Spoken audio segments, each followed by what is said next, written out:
Hello everyone, I'm Annie Gibbins and you're listening to Memoirs of Successful Women, the podcast where you get to hear candid conversations with fascinating women from around the globe who share aspects of their business and life journey, how they measure their success and what they have learnt along the way.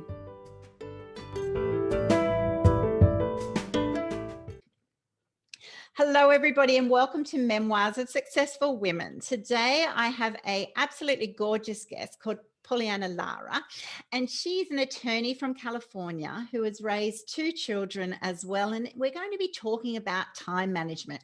How do we have it all? What does it mean to have it all? And do we need to have it all? Or do we need to have the right balance for ourselves? And we as mums often put, crazy pressures on ourselves. So I'm really looking forward to unpacking, how does that work for a top attorney while raising children? How does it work for me as a mum of five, managing multiple businesses? I'm really looking forward to just a really candid conversation with Pauliana today to actually start helping you understand the normal pressures and concerns that women in different opposite sides of the world have equally, and how we can do better for women in the future. Welcome to the program, Pauliana. Thank you so much, Annie. I'm absolutely thrilled to be here and to share whatever I can to help your audience with their journey. Oh, look, I'm thrilled to have you on my program. And I'm just wondering, so tell the listeners at the moment, what is it like to be an attorney in the US? So a female attorney while raising a couple of teenagers, what does your life look like? Is it 24/7? So it's very full, and it's very full of. It's stressful. Yeah. It's maddening. Yet I'm learning, and I have accomplished certain methods and techniques to make it manageable and rewarding. I think the key is that as stressful as it is, and the different careers that can plug in, you could be a dentist, you could be an accountant, you could be an entrepreneur. The level of stress and anxiety and sheer chaos applies in all different careers. Yes. But so does motherhood. You don't stop being a woman because you decide to be a professional. Yes. Exactly. So, the struggles that I went through apply to across the board to many young women who, have established a career or who are set on their path, and then comes a whole new journey of motherhood. So I went through that, and it was not fun and it was not easy, but I've come through on the other side. Okay. So I have so many things to chat about you today. First of all, let's stay on where you are now before we unpack the journey. Many people would be thinking, us busy mums and people just sort of doing their roles. They're thinking, oh my gosh, I think of a lawyer, I think of an attorney, and a really high-powered one, and I'm thinking that's just so many hours and so much preparation. What sort of hour weeks do you do to start off? So I'm going to answer your question. And so the first takeaway that I want to share with your audience is I encourage all women to have a better relationship with the concept of time. Yes. And I literally mean the time. It used to be a clock, but I think now people all rely on their cell phone to know what time is it. I don't even know if people wear watches anymore, because now we're just looking at our phone. What time is it? I think women put a higher expectation on them. Constantly go, go, go. And the first thing that I would encourage your listeners and whoever else comes across this podcast is have a better relationship with time. So literally set the time that you are going to be focusing, working, producing in whatever your career is. For example, most hearings in Los Angeles start at 8:30. Right. So I'm ready, reviewing a file, getting ready to, now everything is virtual because the courthouses are still, a lot of them are closed, and people don't want to be going to courthouses, and they're trying to do the social distancing, etc. So by 8 o'clock, I'm behind a computer, reviewing a file, and I'm getting ready for a hearing. What makes that interesting is it's the same time my children are logging on to their remote learning. Yes. So it's a lot of fun at my house between 8 and about 8:20, because my son starts at 9, my daughter starts at 8:20, and most mornings I have a hearing at 8:30. Wow. Okay. Make sure everybody's up, dressed, brushed, groomed, have eaten, and that everybody's technology is working. You know, two days ago, we had a power outage, and my son had a math test, and I had a hearing. Yeah. And I wanted to like, but I had to just breathe and say, okay, get daughter plugged in, get son on his Zoom with his teacher on his cell phone, because we don't need electricity for the cell phone. And thank goodness everybody had full charge. And then I had to do my hearing with my cell phone. Okay.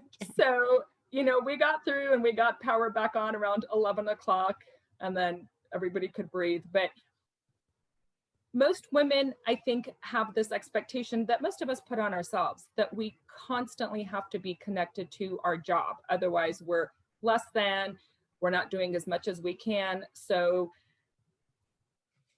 we don't have a concept of when we're an attorney, a dentist, a CPA, a baker, an entrepreneur, and then when we can stop being that and be a mom, a friend, a daughter, a wife, because we want to prove not just to ourselves, but to the world, to our clients, to society, to our boss, that as a mother, I can still do it all. Yeah. Yeah. And I think there's truth to that, but you have to be able to do it all in a way that you're highly productive as an entrepreneur, an employee, whatever it is you're doing as a profession, but you have to be able to also enjoy being a mother and enjoy the beauty that comes with having children. And most of us don't know how to shut that off. So I used to be the mom taking calls at baseball games. Yeah. I used to be the mom typing, you know, a brief at 7 o'clock at night while my kids wanted to watch TV, or, you know, and I did that for a couple years, and then I started not feeling good about myself. Yeah. And I said, you know, no more. So to get back to your question with respect to what does a day look like, you have to separate your day into the two spheres. And some of us have multiple spheres. It's not just professional work and mum time, it's you time as well. It's you as a friend, as a daughter, as, you know, as yourself. You know, absolutely. That's one thing that I speak on. You know, I'm transitioning into public speaking because I really believe that my journey could be so helpful and so resourceful to young women who I didn't have a mentor. My mother was a stay-at-home mom. You know, she was there for everything. She picked us up, she drove us, she did everything. And so I really didn't have somebody to look to see how we do those boundaries and how we have that relationship with time. And so one of the things that I speak on is how important the you time is. Yeah. Because when you're a crazy woman trying to build your business, trying to be a good mom, and at midnight you're logging back on to check emails, eventually it catches up to you. Exactly. And then there are health consequences. People have physical and mental health issues that they deal with, because at some point you just add and add and add and add, and then you break. Yeah. And then you're no good. I mean, either as an employee, as a business owner, as a whatever you're doing professionally. And I don't think that that's a good message to send to your children too. Oh, I think that's such a good message, and one that I certainly align with. And it took me a long time to do that. And I've had those aha moments like you. I remember going on a holiday when the kids were young, and I had to do something. I thought I just had to dictate this thing, write these minutes, do something. And it ended up becoming quite complex. And I just, you know, by the end of the week, they were cranky at me for, you know, always be doing my work. I was cranky at them for making noise, even though it was their holiday. And then you have this aha moment and go, oh my goodness, what is going on? If you can't have time off, or if you can't, if you think you can't, and then who is making those decisions? And ultimately we're responsible for our own actions, and they are quite profound. So for you, let's backtrack then. Did you have your kids before or after you were studying to be a lawyer? How far into your career path? Oh, right in the middle. Right in the middle. I had graduated from law school. Yeah. I'm sorry? Just to make it a little bit more complicated. Yeah. Oh, I couldn't have done it easy, Annie. I couldn't have just planned it. You know, it couldn't have been smooth. So I started working at a new firm in downtown LA. You know, it was the big fancy high-rise building, and I had a beautiful office overlooking all of downtown. And, you know, I made it here. I was literally living my dream of being an attorney. I wanted to be an attorney since I was 6. And within the first year, I found out I was pregnant. And I wanted to start a family, and it wasn't like a surprise or an accident. I still don't know how people accidentally get pregnant, but that's a whole other conversation, a whole other time. And I remember, as equal as the joy was, I felt immense anxiety because I didn't know how I was going to be a good attorney, get great results, show my firm that I was just as good as my male counterparts, while I have this whole new road that I wanted to be on. And I'm going to have somebody who's going to rely on me. I remember the feeling, Annie, of almost like, oh my God, what have I done? And it was sad. Most people are like, this is amazing. I'm pregnant. This is going to be wonderful. I did feel that, but, you know, side by side, I felt like, oh my God, how am I going to? Yeah, the reality kicks in. Yeah. And the truth is, I didn't have the luxury of saying, I'm going to take the next 5 years off. I just didn't. I mean, I had to work, and I still had student loans that I had to pay back. And I knew I wanted to be a mother, but that anxiety was very real for me because I had set a certain expectation on myself that I have to be this great attorney and get great results for my clients, and to prove to my boss and my coworkers that being a woman means no less. So I had my first child and my second child right in the middle of my legal career. Where do you think that anxiety came from for you? Was it because you had a stay-at-home mum and had a very different view of what the mum's role? Was it just yourself? You dreamt of being an attorney from the age of 6 and therefore wanted to be the best attorney possible, and then suddenly it is this reality of, well, how do I mix both? How do I be a really great mum and be an attorney at the same time? Oh, it was completely self-imposed and self-inflicted, 100%.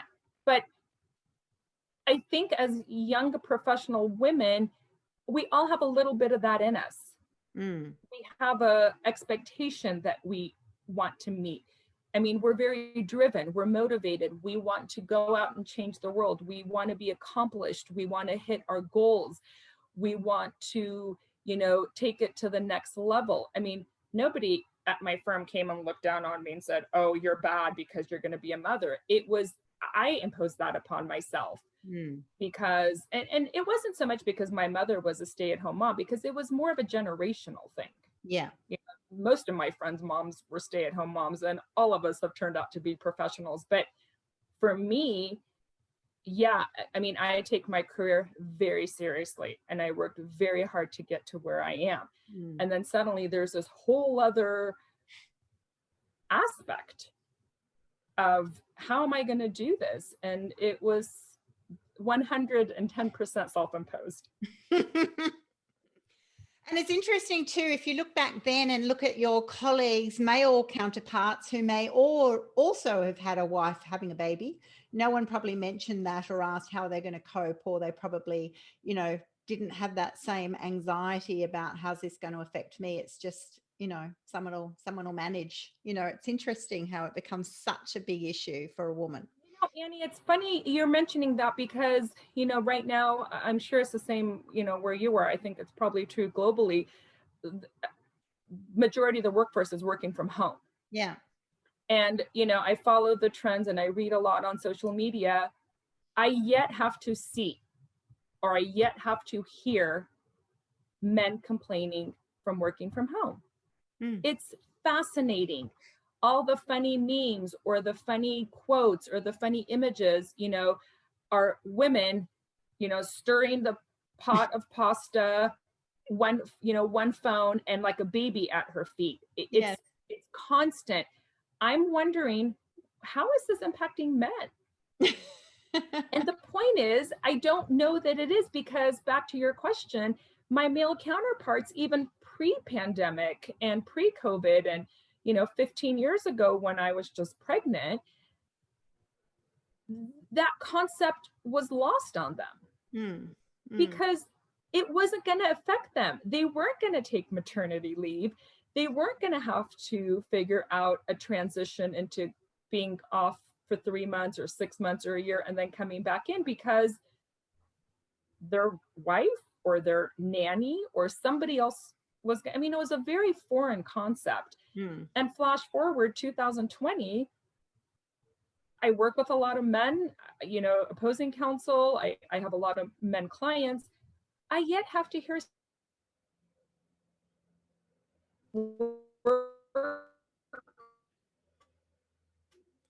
hang on, from home with children who are trying to do.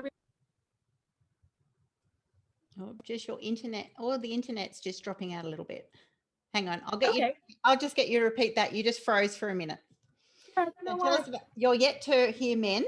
Carry on. I yet have to hear any men complaining of how difficult it is to work from home and what challenges and struggles they're dealing with, because of the pandemic and everybody's working from home. The point I'm making is it hasn't changed in 15 years. When I was pregnant 15 years ago, nobody was worried about their wives having babies. And now the work from home, and like I said, all the social media, I yet have to see a father or men expressing the challenges they're facing. And maybe it's an ego thing. I don't know. Maybe they have a secret men's group that they all complain to each other, but I'm not seeing it. I don't think so. I think it is. It's just a male way that is multi-generational of, they've been at work, and when they're at work, they're not distracted by other things. It's very much sort of compartmentalized of, well, if I'm here 9 to 5, 8 till 6, whatever it is, this is my sole focus, and life is set up in a certain way that those other issues, distractors, such as children, chores, shopping, whatever, are looked after. And that's not negative on men, it's just the way it is. And so therefore, absolutely, if you're that at work, then you don't, not worrying about if you've had a newborn, whatever. You might be more tired because it's cried all night, but it's not sort of becoming an issue. And then you go into COVID, and therefore they're probably still working that same way at home. If the kids are having IT issues or this or that, it's like someone's going to manage that because I'm at work. Whereas many women will be, that's right, while you're at work, you're also then going, which child is getting picked up, dropped off at school, or are they, having all these different aspects. Your mind is processing work and, motherhood and life. It's just the way that we have been for many generations, and it's still taking a long time to change that.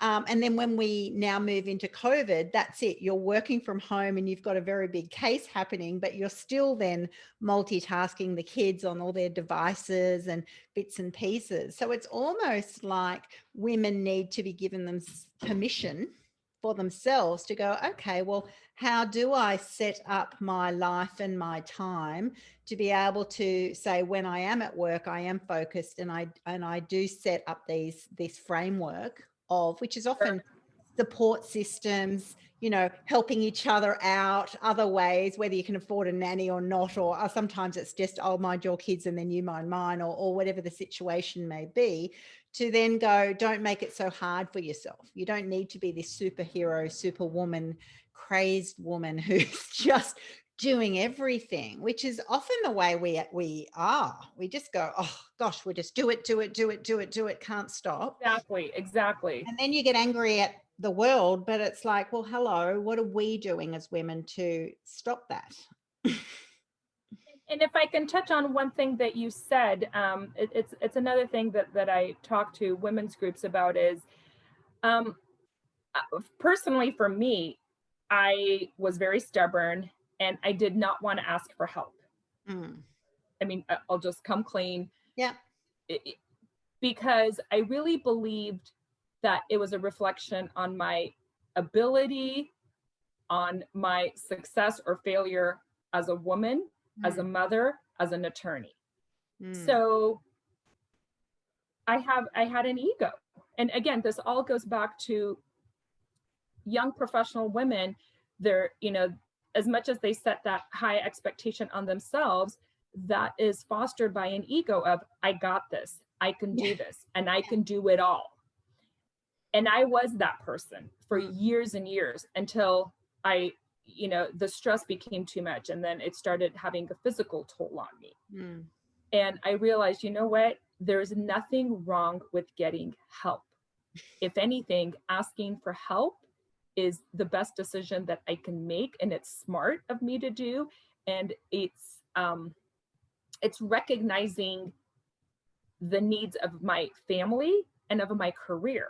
It's not an indication or any type of a statement on my weakness. But I felt, you know, I used to wait for, you know, my kids did after school. That's just the way it is. I couldn't leave at 2:00 to pick one kid up from one school and 2:30 another kid from it. I just couldn't do it because I was busy being an attorney. And so they went to after school until 4:35 and I would have to pick them up. But I even remember driving from downtown to, you know, to where I live, which is about, you know, 20-minute drive. I was anxious and nervous and I wanted to get there quick and please don't let there be an accident. And God forbid it rained, you know, it was going to take me another 40 minutes. And I would get knots in my tummy because I wanted to get to after school so quickly because I wanted to be there for them. And I didn't want them to be the lost kids at school. So, you know, and then one day I realized I can just ask for one of my friends to give them a ride. And it was like this huge light bulb. Yeah. But what that meant was I needed to reach out to a friend and say, I need help. And I think a lot of women, I don't know if it's an ego or what it is, we are not comfortable with asking for help. And when it comes. Yeah. I totally agree. And I definitely did that. I mean, I had 2 sets of twins in 2 years. So I had 4 kids in 26 months, right?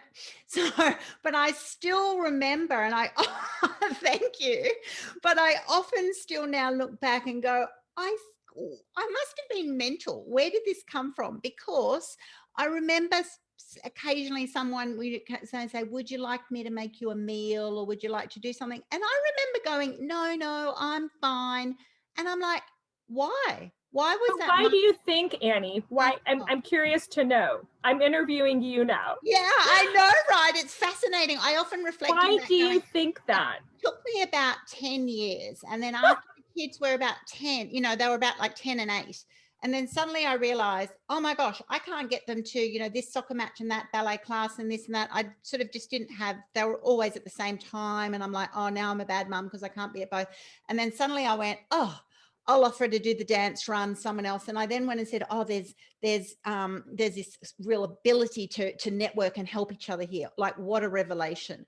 And before that, I then went and said, oh no, I can manage. It was like I was this superwoman, but I wasn't, because it was really hard. Like just juggling every day. You're so sleep deprived, and so much effort and all this sort of stuff.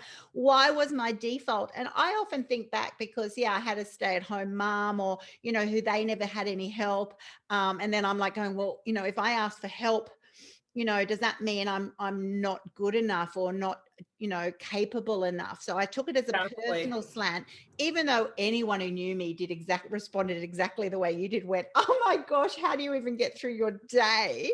And so it was so crazy. And I'm thinking, if that was me, and I have been told by many women in those times, oh my gosh, you're like the worst scenario, so I'm thinking, well, why do other women, if I couldn't do it, I can see why they had this problem. And it was just such a weird, and I've often reflected on that. And now I'm passionate, obviously, like you are, about saying, ladies, give yourselves a break. It's not a failure. Accept help. People want to help you. If they're offering, they're happy to do so. And it's not a failure on you. It's actually saying, yeah, thanks for that. And of course, at another stage of our lives, we can then be there to give back and help others, abundantly. So, it's a very strange default behavior that I must admit my husband didn't have it. He'd go, oh yeah, sure, please bring a meal over. That'd be great. It's really interesting. Whereas I'd be like, oh no, they're busy. I don't want to bother them. It's just like this. We're real soldiers, aren't we? Like, it's like we're copers, soldiers, going, don't worry about little old me. I just want to show you I can do it all. Whereas, you can do it all in your own way, but what our own way is very different for different people, like that balance you were talking about now with your job and your kids, or depending on your affluence, or depending on your support systems. It's crazy. So thank you for interviewing me, Pauliana. Yeah, no, I mean, with what you went through with 2 sets of twins in such a short amount of time, I think you fully understand all that goes into how a mother's psychology is. And, I think also when people ask for help, it's amazing how, the drive from my children's school at one time when they both went to the same school to my home was like less than 2 miles. It was like 1.5 miles. I could have asked anybody for a ride home. It would have taken 3 minutes. But no, the point I'm trying to make is that simple gesture, which would have taken a friend 5 minutes and it would have saved me so much anxiety and stress, my brain just couldn't function in the sense of, well, somebody can just drop the kids off at home and then I'll just leave at work, come home, and we can have a nice meal together. I had all these internal struggles of, well, if I don't pick the kids up, I'm going to be a bad mom and they're not going to be able to run to me and hug me because it's my friend or a stranger or a nanny, all these things and the kids are like, what are you talking about? We just want to go home and eat Cheetos. Like, who cares who picks us up? And like, you think it's unpacking all of this. It's so crazy. That's right. If you suddenly got someone else to drop them home, you get home from work and they're like, hi, mom. Like, that's it. It's not deeper than that. They're not going, oh, exactly. You're a bad but in our minds, it's like, it's like the world's worst thing. Like, I'm a bad mommy. I should have a big M with a slash through it on my chest because I suck as a mom. And the kids are, eating gummy bears when you get home. I'm like, hey, lady, how's it going? So. That's right. Oh my goodness. I think this is such a great conversation to have because we can just vent. By the way, those ladies, as you're listening to this, don't feel bad. We've all been there. It's our opportunity to reflect on this and to reflect on, that's right, the anxiety, the unnecessary pressures, the expectations that we put on ourselves, and that's it. You're on one way, you go, yep, make it a joke. Yeah, I'm an epic fail. I'm not very good at picking my kids up from school, but I'm actually a very capable, confident woman. I juggle being an attorney and having a beautiful relationship with my kids, and I'm able to do all of these things, and that's enough. It's crazy. You don't have to be brilliant at everything. You can actually say, well, what situation how can I frame my life to actually get the best out of, as many aspects as possible. Annie, along that point, each woman and each of your audience members, and again, whoever else hears this, they have to get to that realization on their own. Yes. You know what I mean? Me telling them sounds great in theory, but I know that a young woman listening out there is going to say, you know what, Pauliana and Annie, that's great. I can do it. And encourage them and I support them. And all I can say is go for it 100%. But if it gets to the point where you're not enjoying your life because you're such a stress case and you're getting physically ill, or you're having mental health issues because the I got this covered isn't really working out the way you thought, remember this conversation and get help and talk to your friends and carve out, even if it's 30 minutes of alone time. I don't care what you do during those 30 minutes. I don't care if it's yoga, if it's taking a bath, if it's watching trashy TV, if it's painting your nails, whatever it is, because your mental health and your physical health comes above all of it. You know, because if you're not in a good mental place, guess what? You're not going to be a very good mother. Yeah. Everything unravels. You're not going to be a very good attorney, dentist, business owner, fill in the blank. But we forget about that. And we push that down and to the side. I don't have time to relax. I don't have, if I put 30 minutes and, you know, do yoga, I'm going to fall behind on laundry and cooking and emails and making birthday invitations. But guess what? All of that is going to be there still. But that 30-minute break for your mental well-being and that download and disconnect and detachment brings so much value to you as a person. And it impacts how you react and interact with your children or your boss or your neighbor, your spouse, your community. But for years, I neglected that because I'm like, oh, I don't have time. I've got all this to do. And then one day I was like, oh my God, what happened to me? It's exhausting. I know. But I think we do that and we feel guilty. I know I struggled with guilt. I remember wanting to be so quick to take a shower just to get back out and, you know, do the 18,000 things that I had to do in the shower. I know. You know, like I've got friends who are like, oh, I take baths. I'm like, how do you take a bath? I remember thinking, you're crazy. How do you take a bath? I wouldn't even know how to sit still in a bath for 15 minutes. But I realized it's not the bath. It's the mental break and the recharge and the detachment that makes you such a fuller, better mother, attorney, wife, sister, neighbor, whatever it is. And we need that. Yeah. We need it so much. And I agree with what you said. You know, we've got to all do it in our own time. And a lot of it is just becoming a little bit more self-aware. You know, my instant next question is, well, how do we help the next generation of women become better at this? You know, and I think it's not saying, hey, ladies, you know, don't behave this way. Don't have mummy guilt. Don't have this anxiety. That's actually not correct. It's actually saying, you know, keep trying to work out what your balance is but be a bit more self-aware. Pick up earlier on those signs of, am I stressed? Am I anxious? Am I racing too much? Am I, you know, when does that happen? And then of those things, what things could I then, you know, give away, substitute with someone else, do some bartering, you know, make it happen the best for me so that we can find our own balance. I think that's what it is. It's actually, and that will look very different for every person. Oh, absolutely. You know, like one of the first things we talked about is to have a better relationship with time. You know, I started practicing this habit of when I came home and when I was with the kids, you know, like 9 to 5, I was an attorney. I didn't do social media. I was really focused, very productive, very driven. So 8:30, if I had a hearing, you know, 8:30 to 5, I was an attorney. I banged out work product, talked to clients, did my hearings, did everything.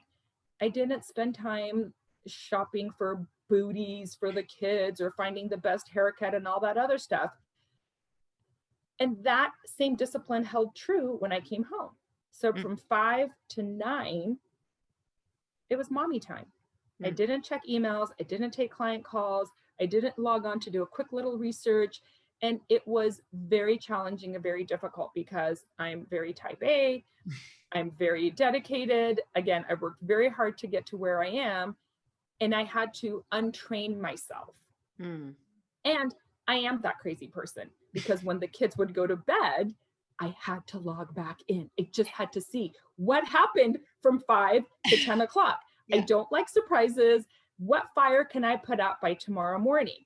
Do I have a surprise pop-up deadline? Do I have a client that just told me this horrible thing happened to her while I was making spaghetti? And so I have to, and that's okay, because the kids are in bed. I spent quality time with them, went to the baseball game, did the ballet class, whatever it was that I had to do. And I felt very fulfilled. I got that solid block of time with the kids. We watched a TV show, we had ice cream, whatever we did. I felt so good about myself. And then when they went to bed, and because I'm totally neurotic and insane, I just had to see what happened. What happened? And sometimes nothing happened. And then I could breathe and then go do dishes and laundry and plan the next day's meal or the date. But it fulfilled that little anxiety in me. And then if something happened, if I had to do something before 8:30 in the morning, I had a little window. Yeah. So it's like you have to train yourself. And so to answer your question of what I could tell the younger generation is back to have a better relationship with time. And Annie, the truth is they grow so fast. I know that sounds very cliche. I know. But it's true. So when I speak, I do this thing, and one of my subject things is 7th grade isn't cute. I mean, it's really not. When my kids were in elementary, it was so cute, and they had the holiday parties, and then you could volunteer and do all this. And I decided I wasn't going to miss all that because it flies. And then when my son started 7th grade, it was like, bye, just drop off. No fun, cute things that I could go and participate. And I was like, wow. And so I'm so thankful that I did those things with him, kinder through 6th, because 7th grade, not cute. 7th grade is not cute. I know you lose them for a while, but then the great thing is they then come back again. And I'm at the other end. My twins are now 29 and 27, and I have a granddaughter, and it's just it's you sort of go through relationships. So it's pretty gorgeous. And gee, does that time go quickly? Because still in my mind, it's like I still remember, going off to infant school and doing all of those different stages. And at the time it feels like, oh my gosh, when is this stage going to finish? And then unfortunately you sometimes want to rush that. And then now I'm like, oh, treasure those moments. They're so. But Annie, so exactly what you said. And for your audience, those memories are going to be with you forever. But if you miss that, like for me, I don't think I remember what hearing I had that day, but I remember the look on my daughter's face when I surprised her and I went to the book fair. Yes, exactly. I mean, she literally looked up and was like, "You're here." I mean, I remember that. And it was like 3rd grade. Yeah. But I don't remember what client I talked to. I don't remember what case I was working on. And that is the fulfillment and the joy. Exactly. But you have to reprogram your brain and discipline yourself so that you can excel at both. Because both hats, if you will, are important to wear. And you have to look good and feel good wearing both hats. So. And I think I do a lot of work in my coaching program with women on what they value, for that same reason that, no one gets to the end of their career and they retire and go, gee, I remember every single moment of work, or I wish I worked, I'm so glad I worked those few extras hours more. What they will have is they'll go, oh, that's right. Those moments, which I get now at my age, I look back and go, oh, I still remember, the moment you were there and they scored a goal, or you turned up at book week and they wave at you because mum's there. And I love the way both of us, they go, they're surprised you're there. Because we obviously weren't all the time. It's like, oh, guest appearance. But hey, I declared that one was an important one. We'd struggled over that outfit. I was going to go and see them be whatever. And then it's those moments that you go, yeah, but that's because, we value it. So if you do have those values, you value your children, you value the time, you value, we'll all have different perspectives on that and influences, but getting clarity around that definitely affects how you then invest in your time, because that's it. Can you do it all? Some people say, yes, I'll go and say, I don't know if you can do it all, but you can do the things that you value. You can do the things that you want to achieve, within the right balance. But there will be some things that, you possibly could do it all, but you're not going to do them well, so it is all time, isn't it? Exactly. But one other thing, Annie, it all also depends on what all is. Yes. You know what I mean? You're never, have I made it to every single, okay, I have made it to every single book fair. Let's pick another example of, I've never missed a chorus performance. I've never missed any drama or theater performance they did. I mean, have I missed a Halloween party? Maybe, but it had to be for a good reason. Have I had to have some people help me on a case? Maybe. So the definition of all is very important too. Yes. You can't do every single thing either professionally or as a parent, because there's just not enough time in the day. And I'm one person, I cannot be in two places at one time. So that's where the help part comes back into play too. If I have a hearing the same time my daughter has a performance at school, I got to get help, because there's going to be 4,000 hearings, but there's going to be one 4th grade play. If I don't go to the hearing, my client's case isn't going to suffer. But if I don't go to my daughter's play, I'm going to suffer. And I think deep down, she would be sad too, to look in the audience and see everybody else's mother and not hers. And I think that impacts children. Yeah, it definitely impacts them. And also for those dads out there, there are many, many dads who are actually taking that time out themselves, to go and drop them off at school and to make time to attend those special moments, so there's absolutely a generation of many who go, yeah, absolutely, I'll do all that I can. And I think that's such a wonderful thing that we should be encouraging. We should be encouraging, both genders to actually go, well, what are the important moments? I do that with my staff. I go and say, just tell me what are the important ones. If it's orientation at kindergarten or the book week, they've just had the book week, we all stumble over the book week. Or if it's a sports carnival, book week. If it's grandparent day, but they don't have a grandparent, so you really don't want them to have no one, so you still want to go. Whatever it is, I go, as a female boss, I want to go and say, please tell me up front, because I don't want you to be sitting at work miserable because you've missed this moment. If we can be flexible, and there are times that you can't. You might be, your work requirements might be, this is a massive moment and it's just not going to work out. So we can't be ridiculous in our expectations, but we certainly can be really flexible. And it just amazed me on how flexible I can be as a boss, and how the benefit and the value that it gives to my team when they get those moments. Because, I would have loved them, back in the day, I would have loved to have had that, if I was working in the city, and to be able to say, I really would love to have been at my kid's school today, if you had God. But Annie, to also address that point for employers who are listening too, to the extent that it's not going to affect your business or your bottom line, be supportive of your parent employees. If somebody wants to come in an hour late because it's their daughter's performance for 4th grade, and depending on their work history and their productivity, encourage them, because when they come back at 10:30, they're so good, they feel so good, and they're so happy that they got to do their personal thing, and they want to do good for you. Exactly. They want to almost reward their boss for being so understanding and so supportive. Somebody interviewed me once and asked, what one of the challenges was. And I have to be honest, I got into the story of my boss's secretary basically told on me because I was concerned that that daycare called and my daughter was sick. And she was a mother. Her children were older. And I remember to this day the feeling I got when my boss came to me and said, "Oh, I heard your daughter was sick."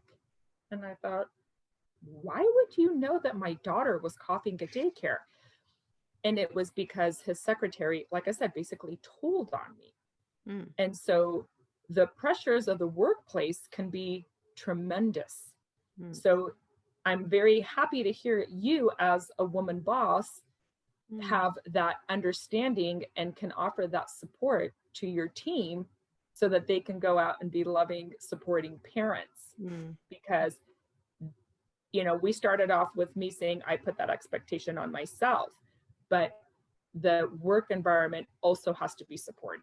Oh, 100%, 100%. You know, and so, yeah, it really ties very closely to the expectations you have on yourself. I mean, if you're afraid to ask your boss for time off to go watch your daughters play because you're going to get reprimanded or you're going to get fired or you're not going to get the projects anymore, that is a whole other level of stress and anxiety, you know, because you don't want to lose your job or you don't want to look like the jerk who missed your daughter's performance. Exactly. And that's a joy for me. As a female boss, it's twofold, isn't it? So on one hand, I go and say, please tell me. I can't guarantee every time, but make sure you let me know, give as much notice and what you want to go to and why.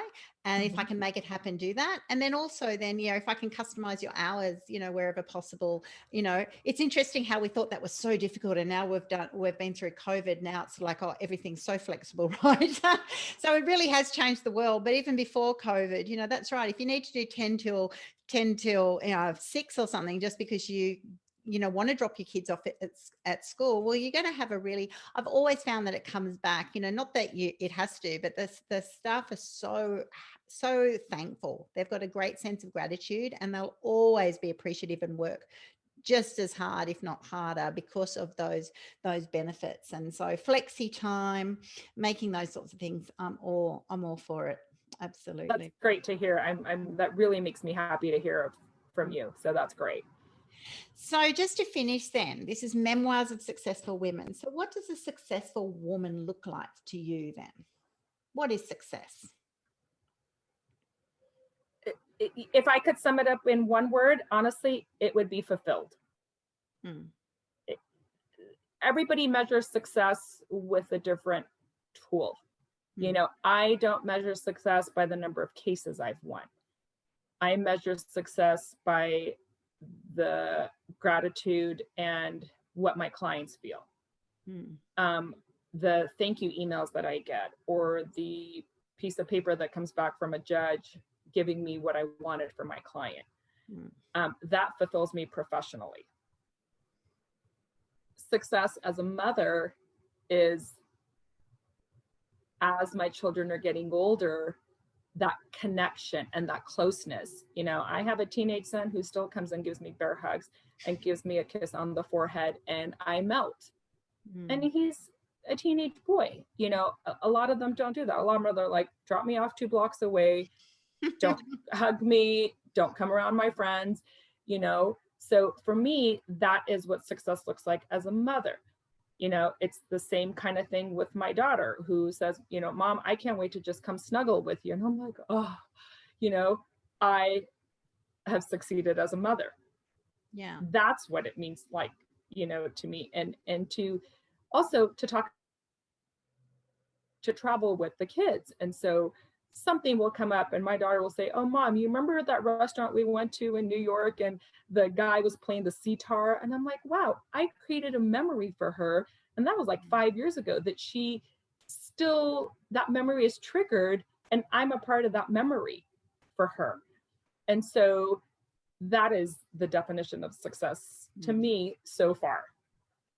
That is priceless. I love that. I love that, you know, now that we've got adult children and when they come and they share around the table at a special occasion or we have a visitor and they want to share the story of some great holiday. It's always a holiday or an event or something that we did together.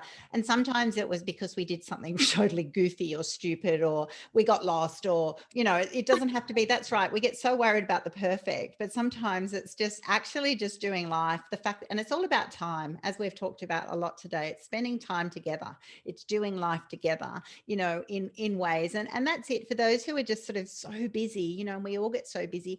Sometimes you can also go, you don't have to have long slabs. It's just dropping in, it's actually having regular times that there's, that you can enjoy, you can commit to, like you were saying, putting your phone down and technology down for a certain period of time. It's just a discipline. Like we have other disciplines of, going to the gym or doing, doing our shopping. It's like, no, this is my family time. This is that time for me.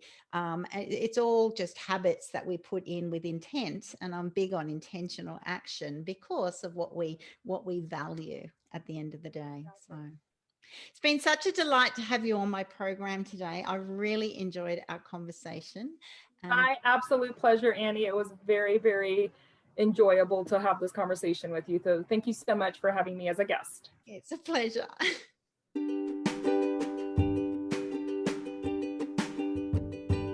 Thanks so much for listening to this episode of Memoirs of Successful Women. You can find me at anniegibbins.com, where you can download my free resources, get connected on social, and check out my online magic transformation program. If you love this show, feel free to subscribe to future episodes and, of course, share it with your friends. I'll see you again soon, and until then, happy podcasting.